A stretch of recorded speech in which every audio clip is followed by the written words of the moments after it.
Minu nimi on Erli Lepik ja ma sündisin Hiiumaal aastal 1932. Et varsti saan 92-aastaseks. Oli aasta 1944 ja ma olin 11-aastane. Ma olin just minu tädi ja onu külas ja minu tädi oli siis köögis. Ta sõtkus tema lemmik peeneleivataiget. Ja siis äkki onu tormas ukse sisse ja ütles, täna õhtu me peame põgenema, me peame lahkuma ja tee kiiresti, pane kõik asjad korda, nii kiiresti.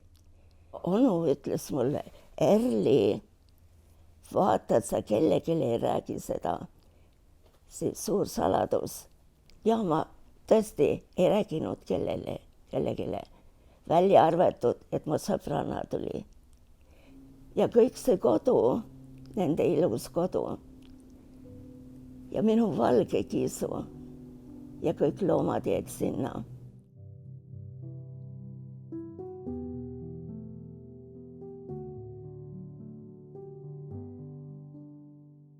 Minu onupaat oli ainult rannasõitmiseks või ka transpordiks Haapsalusse mõnikord.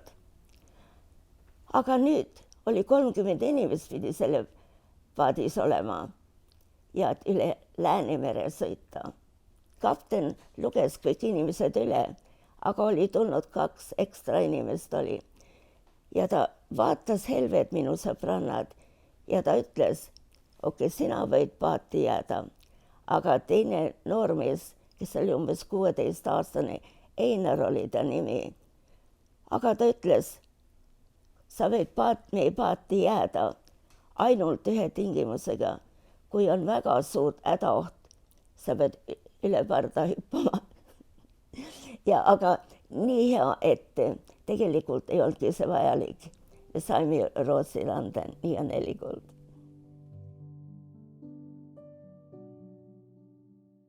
Rannavaht ütles, tere tulemast meie kuriga nimel meie maale. Me olime nii rõõmsad. Meie laager oli just koolimajas ja see säras nagu kristall, lihtsalt me ei olnud näinud nii kaual ajal valgust, sest kõik meie aknad olid kaetud paksude tekkidega. Aga muidugi meid saadeti sealt laagritesse.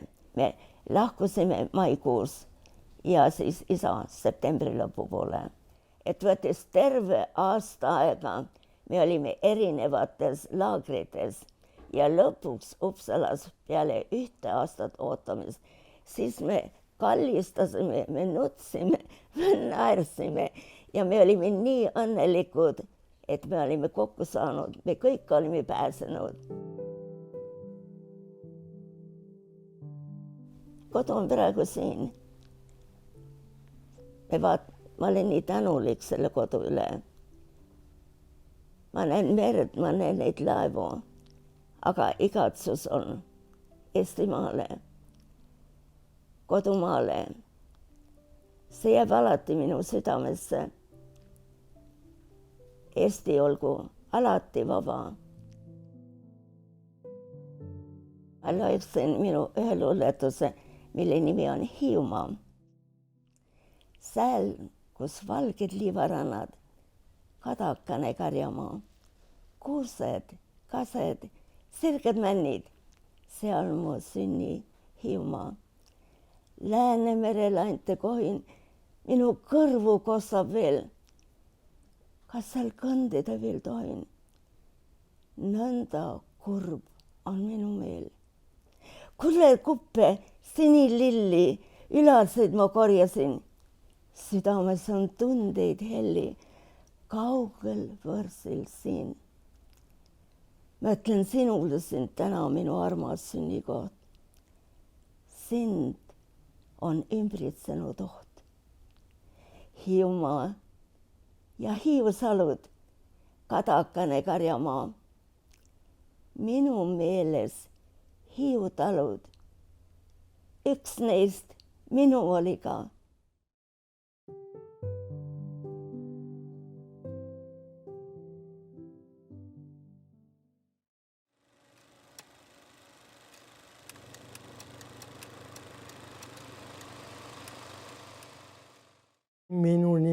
Raul Vabasalu. Mina olen 98 aastat vana ja peaaegu 6 kuud. Mina olen sündinud 22. märtsil 1926 Kasispaa talus Harjumaal. Ma olin sündinud maal ja meil olid puud, midagi alati oli teha, siis ma mõtlesin, et ma õpin puutööd Tallinnas. See oli tööstuskool, aga üks vanemõpetaja, kellega ma sain väga-väga hästi läbi, tuli minu juurde ja ütles, et poiss, sinu vanuses Saksa sõjavägi mobiliseerib, mine koju. Ja siis, kui ma koju sain, isal oli hea meel, ütles, et meil on panker sinu jaoks tehtud juba, sest minu 2 koolivenda, kes olid minu klassis, nende isad ja minu isad ehitasid pankeri maal. Ja me olime siis maal seal päeva ajal ja öösel tulime pankrist välja ja käisime kodu ja saime söögid ja joogid ja eksersiisid.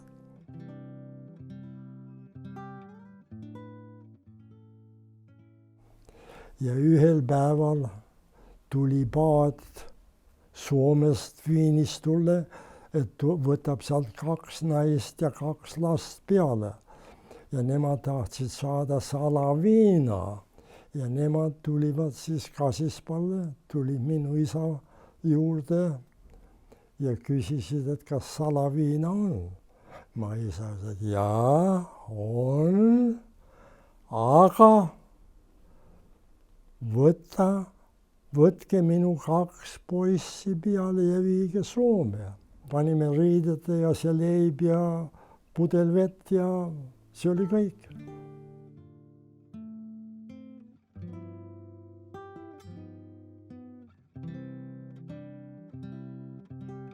Nii kaua, kui see mootoris oli bensiini, mootor käis.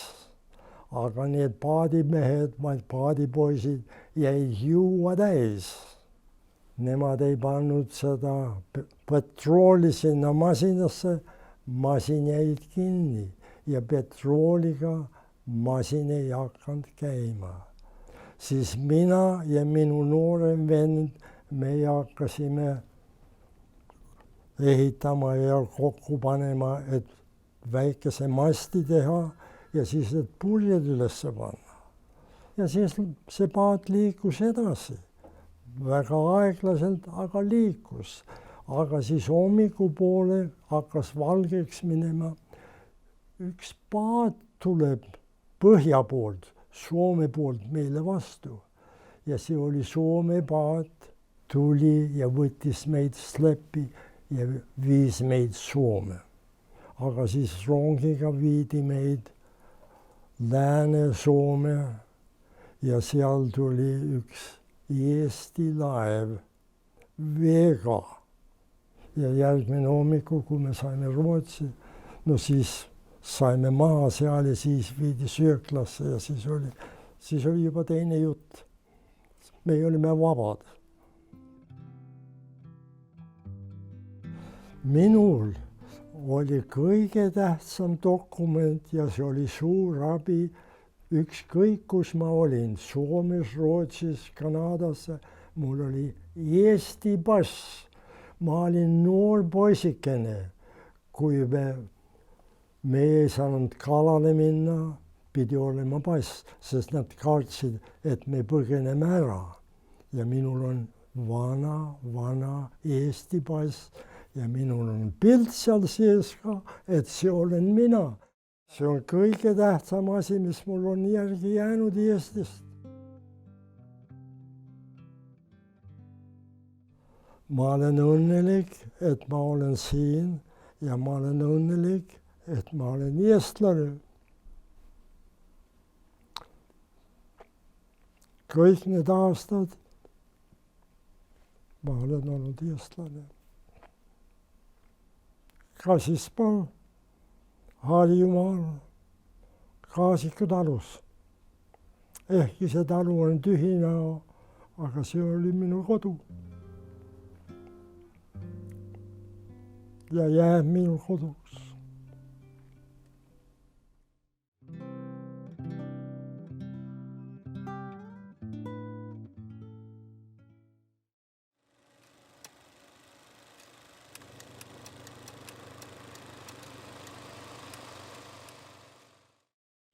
Minu nimi on Liidia Naano ja ma sündisin Narvas 25. detsembril 1929. Kes ei ole käinud ega sündinud vanas Narvas, need ei oska arvata, milline idüll, milline ilu oli vanas Narvas. Paremat kohta ma ei oleks osanud tahta oma sünnilinnaks. Südalinna ärakadumine oli 6. märtsil. Tollel ajal mina elasin oma ema ja õega Laiusel. Ja kuna Laius oli maapinnalt natuke kõrgem, siis me nägime ka Narva pommitamist ja seda tulekuma. See ei lähe mul kunagi meelest ära.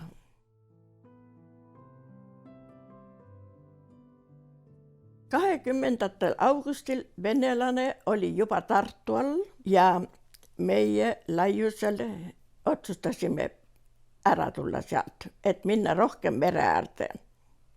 Saime ühe toa ühe vanainimese juurde Haapsalusse. Nüüd pere otsustame, kas me otsustasime ennem, et me ei lähe, tähendab õhtul. Aga hommikul muutus otsus. Sellepärast, et kui isa kuulis, et Tallinn on peaaegu langenud, hommiku 22. septembril, siis isa ütles, et nüüd otsustame uuesti. Perenaine, kelle juures me olime, tema kas nutma. Minu ema tõstis supipotti, mul on see nii selgelt silmade ees, õunasupipotti pliita pealt kõrvale ja ütles selle vanaprouale, teie sööge. Ja läks, pani omale toatuhvlid, võttis jalast ära, pani omale kingad jalga ja me läksime, sest me teadsime, et kui me selle viimase rongi maha jääme sellest viimasest, siis me ei jõua enam mitte kusagile. Meil oli üks jalgratas, panime sinna peale, igal ühel oli oma väike kohver ja poole tee peal. Ema ütles, et armas aeg, mul on ainult need püksid teil, ei ole ühtegi paari tagavaraks teile, need ainult, mis teil jalas on. Ja isa ütles, tagasi minekut ei ole.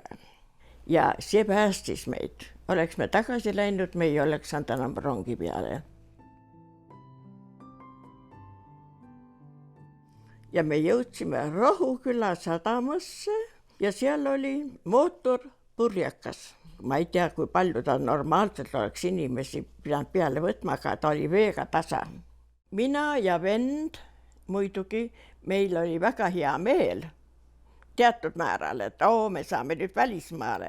Ega laps ei oska mõtelda, mis tõeliselt juhtub. Me kõik uskusime absoluutselt 100%. Kevadeks me olime tagasi.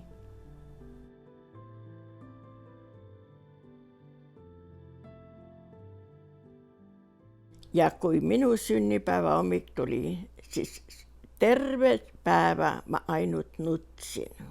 Siis ma tajusin, et ma ei saa enam iialgi oma kodu, ma ei saa enam iialgi Eestimaale, ma ei näe kunagi oma vanaemaid ja vanaisad. Ema mõtles, et kas ma nüüd nutan, et ei ole kinki või midagi.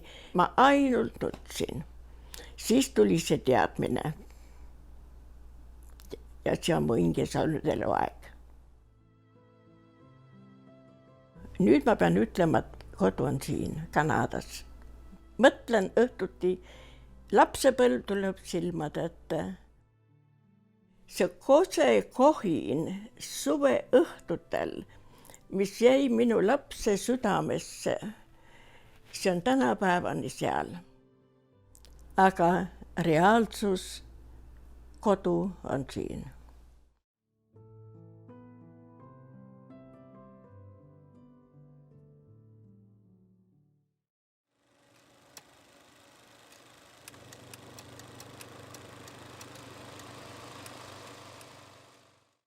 Minu nimi on Marje Kembi-Suurkask. Sündisin Eestis Pärnus 27. mail 1940. aastal ja me elasime Raekülas, see oli ranna lähedal ja ma mäletan, et minu tädi Meeta, tema vaatas minu järele ja tihtipeale me läksime randa jalutama ja siis mina mängisin liiva sees ja tema istus ja luges raamatuid. Mul on head mälestused ja et mul oli kahju, kui ma kuulsin, et me äkki lähme ära. Lihtsalt, et me lähme paadiga sõitma ja tundus eriline sellepärast, et oli õhtul ja see juhtus niimoodi ootamatult. Nii kui isa kuulis, et tema nime oli nimekirjas, siis tema läks kohe ühe mehega Kihnu poole kui oma kalapaadiga. Aga siis ema ja mina ja minu õde, me tuli järgmine päev, läksime talle järele. Aga siis oli aega emal natukene pakkida asju ja niimoodi. Ja minul on sellepärast, mul on neid pilte nii palju, tema rõhutas fotoalbumid.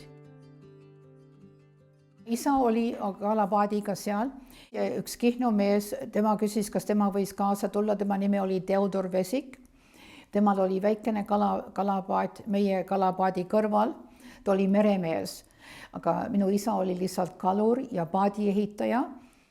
Kui mootorimehed ja tüürimehed jäid merehaigeks, paistab, et see Kihnu mees oli tugev, tema tihtipeale ja tema oli võimeline, tema sai teha tüürimist ja tema teadis, kus me oleme ja minu ema ja lapsed olid ka allpool ja oli tihtipeale merehaiged. Aga mina ei olnud, mina jäänud ja siis mina ikka jooksin üles ja rääksin isa ja Vedaga. Et siis sellepärast mul on nagu tunne, et ma elasin kaasa nende kahega.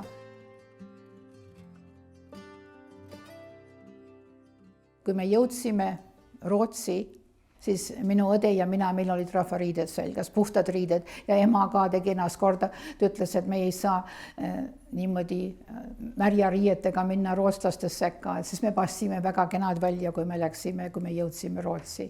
Tänu Vedale me leidsime ühe koha, kus me saime Rootsis elada, Västerviki lähedal ühe saare peal ja seal me olime peaaegu 4 aastat ja 4 või 5 aastat ja.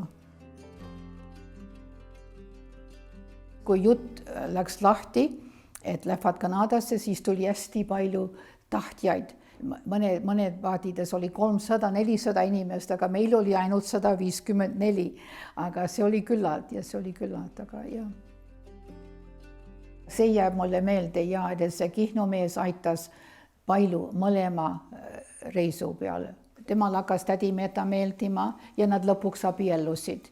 Pulmad olid laevas ja seal oli isegi rahvatantsu tehti ja niimoodi, aga see oli väga lihtne, aga nemad arvasid, et nendel on kergem Kanadasse sisse saada, kui nad on abiellus ja juhtuski niimoodi, et nemad läksid edasi ja ka meie jäime laeva, minu ema, isa ja meie lapsed jäime laeva nii kaua, kui laev oli müüdud ja siis Vancouveris saime kokku ja nad tulid, elasime samas majas, ma vaatasin laste järele.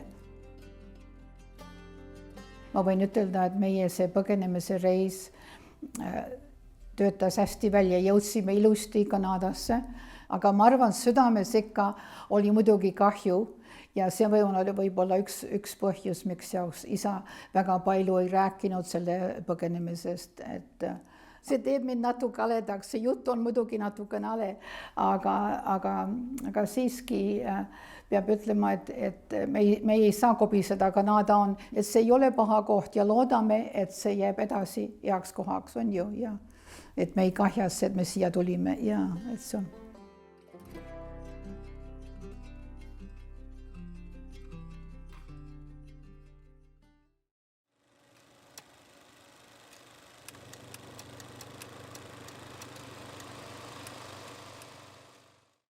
Minu nimi on Ruth Lige, minu endine nimi oli Pelkonen.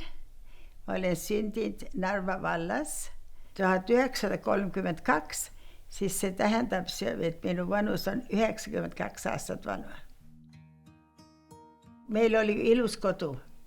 Meil olid loomad, kõik lehmad ja hobused ja kassid ja koerad ja meil oli see perekonna nimi oli Pelkonen ja et see on Soome nimi ja nüüd keegi on kaebtuse teinud, et minu ema kujub Soome sõjaväelastele sokke, mis oli täielikult vale. Minu ema ei ole mitte teinud, see kaebtus oli tõsine. Me lihtsalt ei või siin olla ja oodata, millal midagi juhtub, et me peame siit ära minema. Ja me kõik panime omad asjad kokku ja nii me siis jalutasime Narva jaama ja nii me läksime väikse seljakottidega. Meil tuli oodata hulk aega, aga me saime need loomavagunistesse. Ja niiviisi me hakkasime sealt siis rongiga liikuma. See oli puupüsti peaaegu täis. Ma mäletan, minu isa istus jälle pakki otsas ja ta lõikas suurest leivast jälle ja andis teistele ka leiba. See oli täielikult kodu tehtud ja magushappu ja Eesti leib ja nendel emal oli suured need vormid jälle, kus nad ikka ahju viskasid neid. Ja.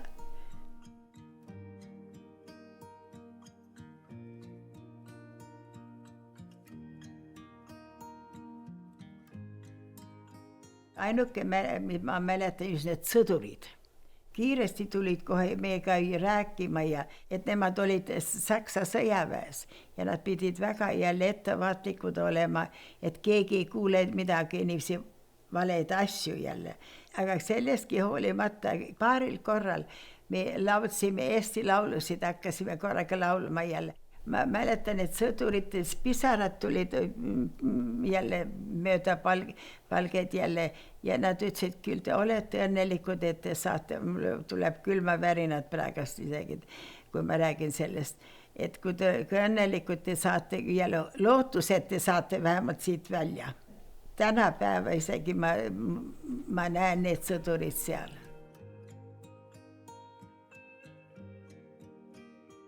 Nii kui me saime Baltiski sinna sadamasse, isa läks selle rääkima ja ilma, et mitte midagi, ta ütles, et ja mitu inimest kirjutas üles, me lihtsalt jalutasime sisse. See oli väga ilus pilt, see oli suur laev, see oli Soome laev ja ta viis meid Soome. Millegipärast inimesed hakkasid jälle, väga palju eestlased just hakkasid Kanadasse soovima. Aga muidugi meil oli suur pere. Kuidas oleks, kui 2 tütardest läheks jälle Eestiks? Ja nii see oli, me läksime siis jälle sinna konsulaati. See noormees seal küsis, no kus te tahate Kanadasse minna? Ja me ütlesime, me ei tea. Me ei tea mitte midagi Kanadast, me ainult tahame minna Kanadasse. Aga ta ütles, et 200 of course you should go to Vancouver. Ja see oli väga, väga lihtne otsus. See on imelik, kuidas inimene võib siiski reisida ja minna, ütleme vastu, nagu Eestis on vastu tundmata tulevikule. Kui sa lihtsalt lähed ja teed ja kuidagi sa saad sellest läbi.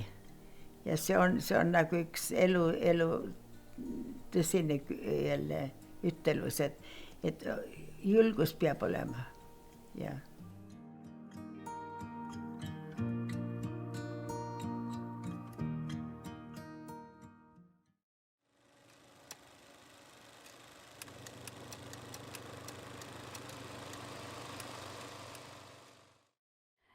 My name is Enda Bardell, Enda Rautset Bardell.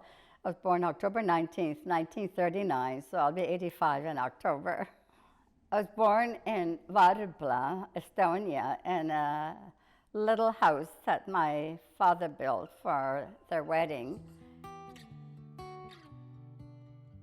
I was really close to my dad. I loved doing things with my dad. He had a really kind heart, and he was really a kind man. So when suddenly my dad was gone, according to some notes that my mom had, he was conscripted into the German army sometime in the fall, I think in November of 1943. He didn't fight in the German army. He was a cook. He packed up his clothes and deserted the German army from Narva, and he walked straight across Estonia to where we lived. He disappeared into the woods behind us, and I didn't see him again until the beginning of September. And what he and some people did was they found an old fishing vessel called the Navigator. So he slept by day and he worked on this ship by night. One day my dad came home and we packed everything up, and then we started hiding and moving towards Matsiran. So the people who were leaving, there were 82 of us, went by horse and buggy towards Dad's motorboat, and then Dad took them to the Navigator. By this time, this was already 3 weeks we'd been without proper food. My life kind of fell apart after Dad came back. I had a perfectly idyllic life when I was almost 5. And then all this confusion, I just didn't really know.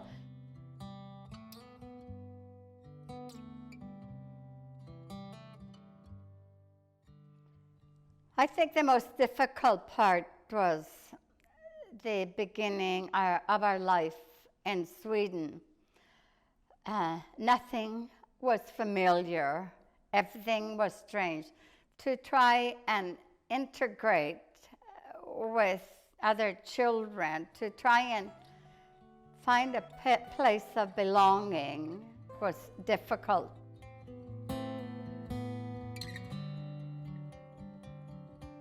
Our last place that we lived in was Oskarshamn, and Mom worked in a paper factory, so I had access to cardboard. In order to win friends and influence people, I started making paper dolls and design clothes for them to give to girls. I was desperate to belong. My main need is acceptance, even at that time.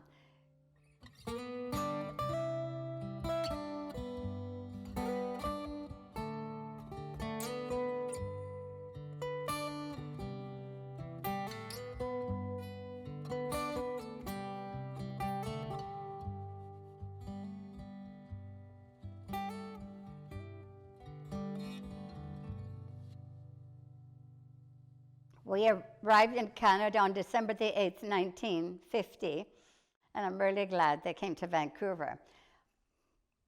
Home has always been where I am at the moment. I sort of can't go back, and I can't go into the future. When I go back, this makes me sad, so I can't go there. I have to remain in the moment, in the present.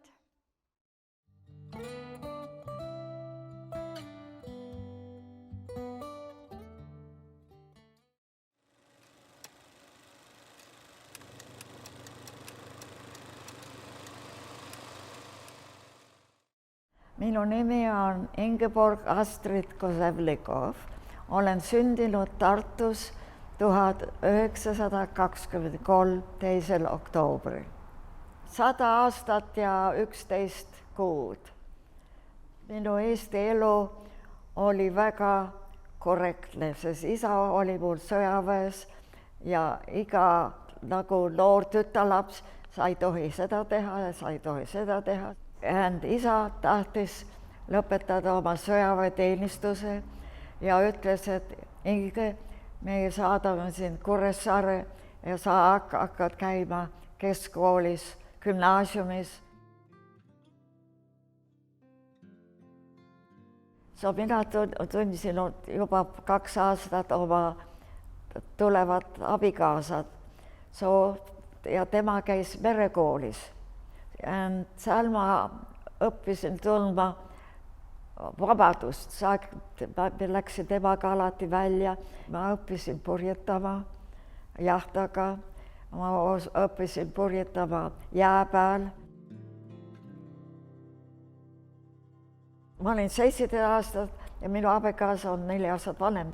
Tema ütles, et kas sa tahad minuga abielluda, et muidu venelased viivad nüüd Venemaale.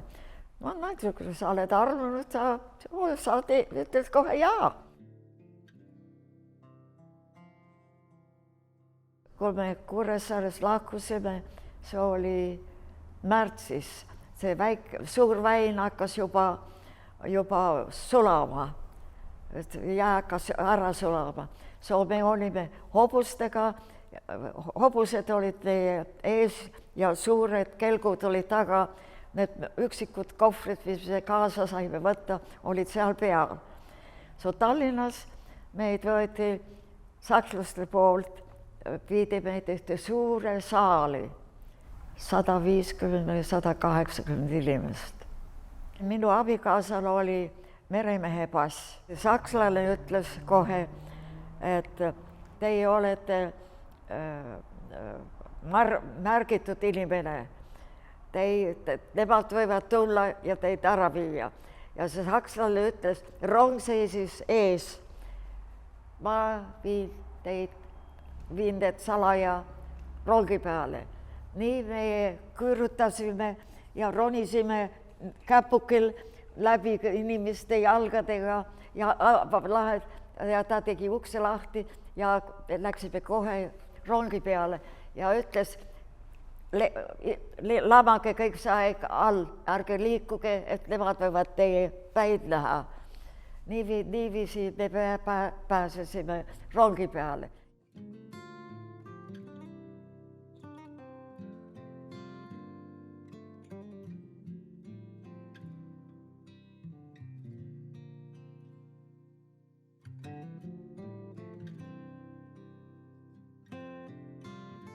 Kui see emigration hakkas pihta, sa võisid kokku võtta, kus kohta sa tahad emigreerida. Ja minu abikaasa võttis Kanadast, talle meeldisid alati puud, suured puud. Tema võttis forestry ja liberi saabusime Bissetti jõululaupäev, -40 kraadi külma. Me olime Euroopa riietega. Sa hoiad põlve, sa hoiad nina, sa hoiad kõrvu ja 2 last. Ma tundsin rõõmu. Keegi ei pruugi selja taha vaadata, ei pruugi käest tõsta. Ma tundsin, ma olin vaba. Nagu lindud lendab.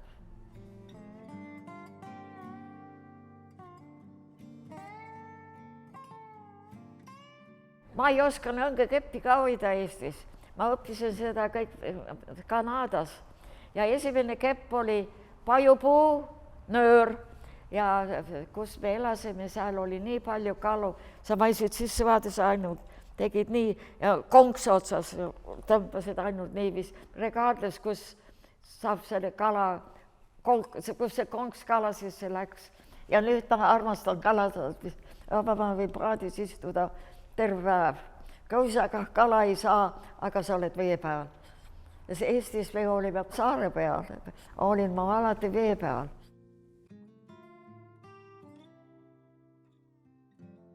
Minu kodu on praegust Kanadas. Lapsed on kõik sündinud Kanadas, 6 last on sündinud Kanadas.